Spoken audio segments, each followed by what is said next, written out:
Noi abbiamo il diritto, ma abbiamo soprattutto il dovere di preservare e di difendere quello che è qua dietro, perché questo qua, la laguna di Marano, è un patrimonio di tutti, ma deve essere assolutamente di tutti. Il comune di Marano Lagunare esprime soddisfazione per il decreto emesso dal commissario agli usi civici del Friuli Venezia Giulia in merito alla questione relativa alla vendita via asta di 4 porzioni di isolotti artificiali o mote in gergo maranese, costruite nei secoli dai pescatori, poi innalzati i casoni dove trovavano riparo durante le battute o il maltempo che ne bloccava il rientro in sicurezza. Una battaglia vinta in attesa della conclusione della vicenda, la cui udienza è prevista l'8 maggio prossimo nel capoluogo regionale. Dai documenti emergono importanti indizi della natura dei beni di uso civico delle particelle in contestazione. Confermato che il regolamento municipale del 1899 riconosce ai residenti maranesi l'uso civico di pesca e la facoltà di edificare casoni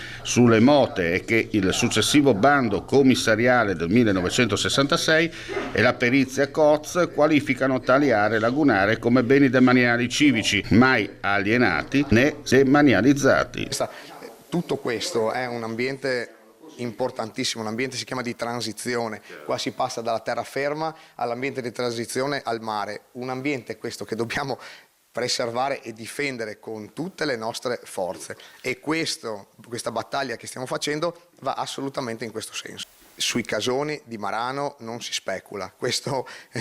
lo diciamo chiaro e tondo, se c'è la volontà di arrivare e comprare un casone per la speculazione, vi diciamo subito che l'amministrazione comunale è assolutamente contraria. Abbiamo formalizzato anche, io ho firmato un decreto in questo senso, il Consiglio Comunale si è espresso nello scorso Consiglio proprio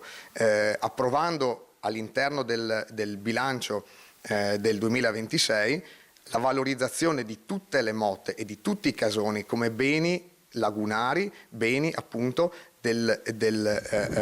laguna e che così deve rimanere.